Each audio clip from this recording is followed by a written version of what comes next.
By the way, the other guy talking is currently sitting at my Chris. desk. Hi, Chris. Hello, interwebs. All right.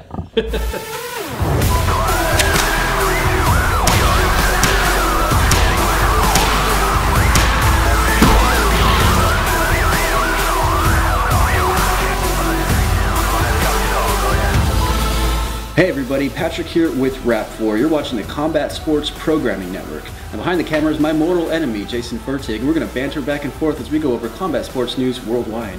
So we have some interesting news for you guys. Not too long ago, we took Monday Night Paintball and we revamped it into CSPN, and we're going to revamp it some more. Now what we're going to do is we're going to go down to doing 2 CSPNs a month, so that's every other week instead of every week like we do now. And we're going to kind of separate the videos out. So this update part where we sit down with you, we talk to you about what's going on with the company, we talk to you about the sales we have going on, different deals, different prototypes. Omar comes in and talks about what he's got going on. We're going to make that one portion, and we're still going to call that CSPN. It might not be as long as what you're used to, but it's still going to be awesome, and it's going to be your source for all the info on happenings with Rap4. Things like, when are the Helix mags coming out? How does the drum mag work? That kind of stuff that's coming up. So be sure to stay tuned for that.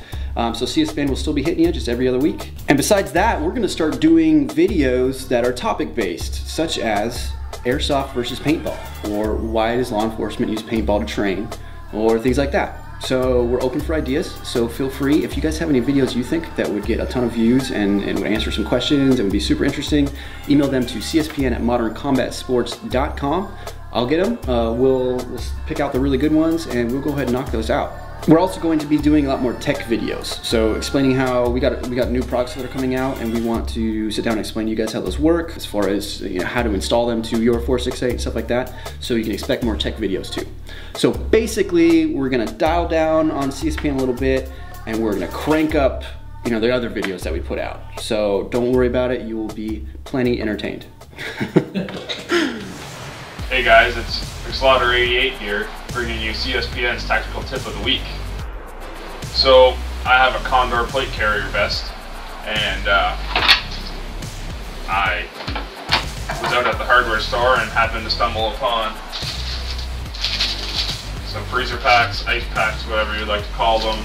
I figured I might be able to try them in where my vest can carry the plates. Not all vests can do this. I'm assuming just plate carriers with a specific size big enough for it. But all you gotta do is then you take your ice pack once it's nice and chilled, put her on in there, Velcro it up, and there you go. You now have quite a refreshing vest. When you put this on, you're gonna instantly feel the cold from the ice pack coming out of it. So I also have a pocket on the back of my vest as well. So I have a second ice pack. Just slide that up in there.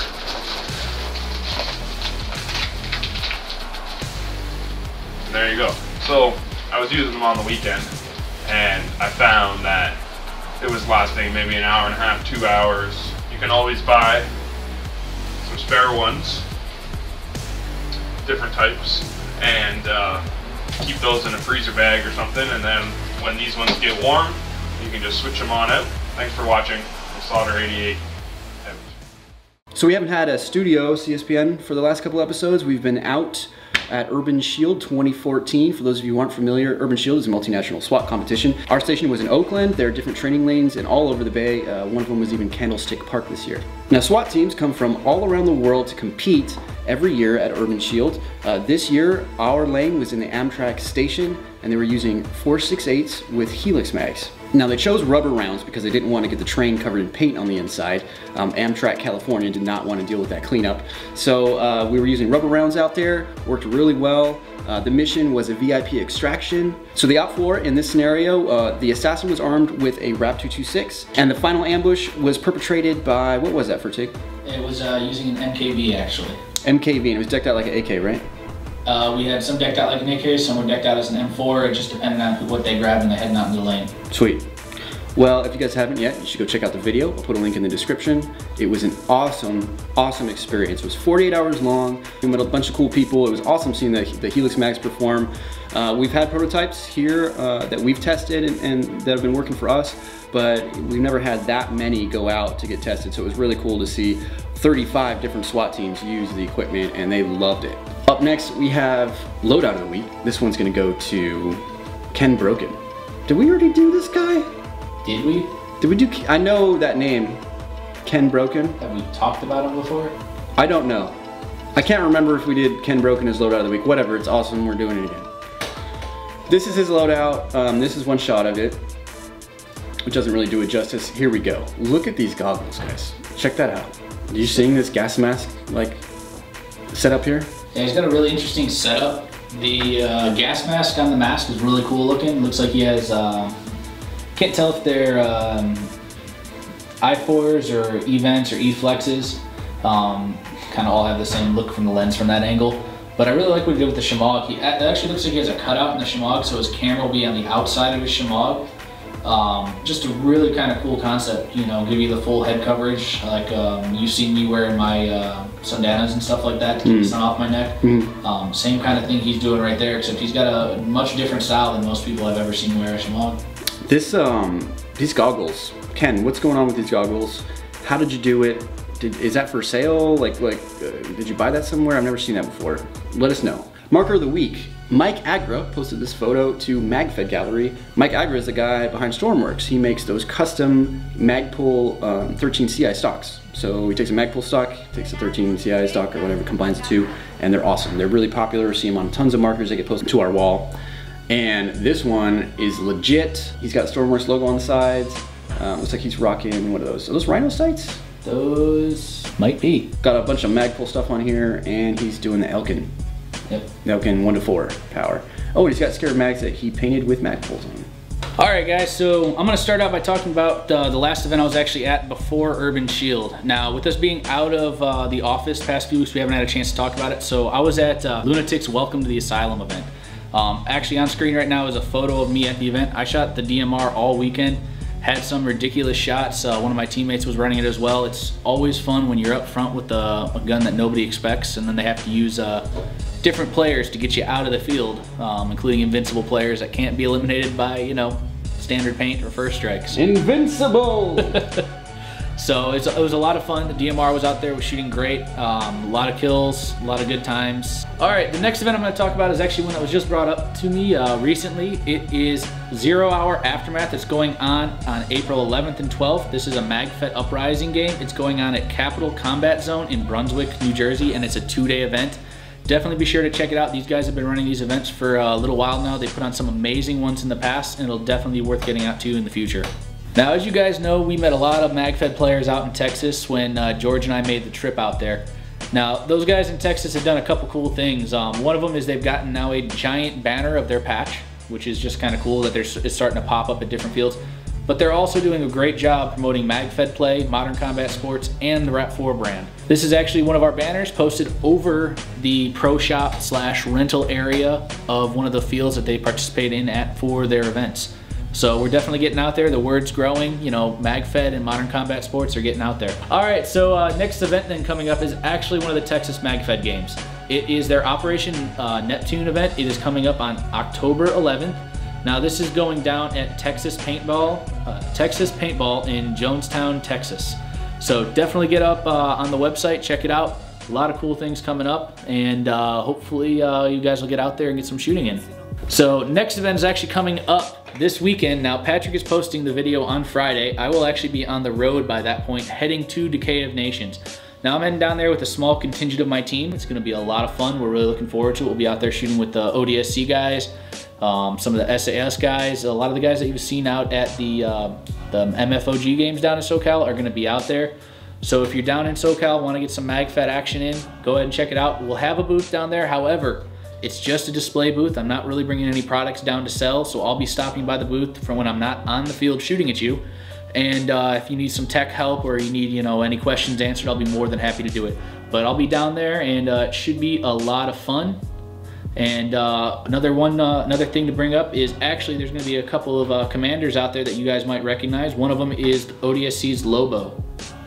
So he's going to be out there, and he's going to be one of the UNA commanders. Another is one of my teammates. He's been at a bunch of the other MagFed events up north, including the past, I think he's been at the past 3 OEWs. He runs by the nickname Sleeveless Hatchet, ironically, because he's known for running around with 2 plastic hatchets.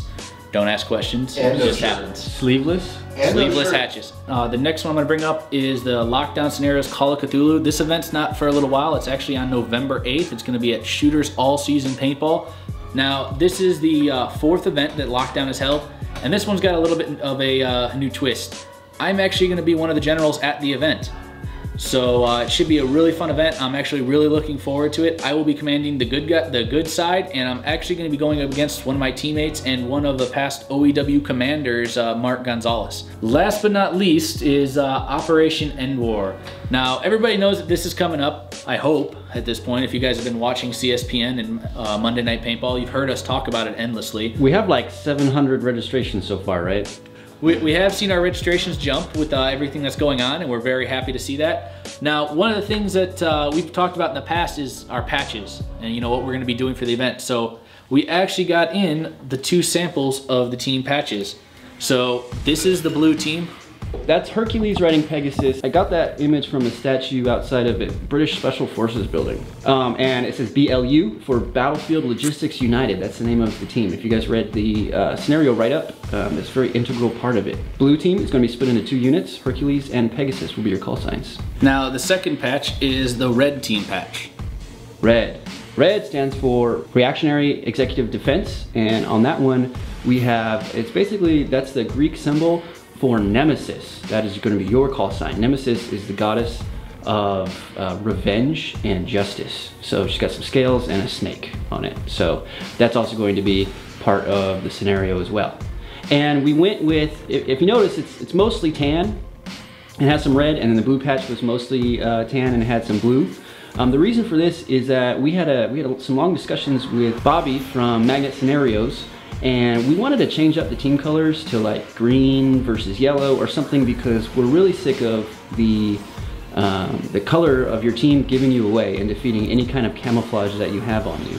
So what we did was we made these patches 2 very different shapes, and they do have a red and a blue border. I don't know if the camera's picking it up very well. But so if you're looking at somebody's sleeve, you'll be able to see what team they're on, if just by the shape of the patch, if not the color itself that you can see. But if you haven't spotted them yet, their patch will not give them away. So you are going, at Operation War 5, are going to need to be more diligent when it comes to your IFF, or identify friend or foe. Right, so be sure to make sure they're bad guy before you start shooting. All right, guys, so that wraps it up. Now, keep in mind, CSPN is your show. We make it from the content generated from our Facebook page and from our email inbox. So feel free to shoot us an email at cspn@moderncombatsports.com, and if we like what we see, we'll get it on the air. If you like the video, please click like. If you want to subscribe to it and catch the next video, please hit subscribe. Until then, we'll see you out there.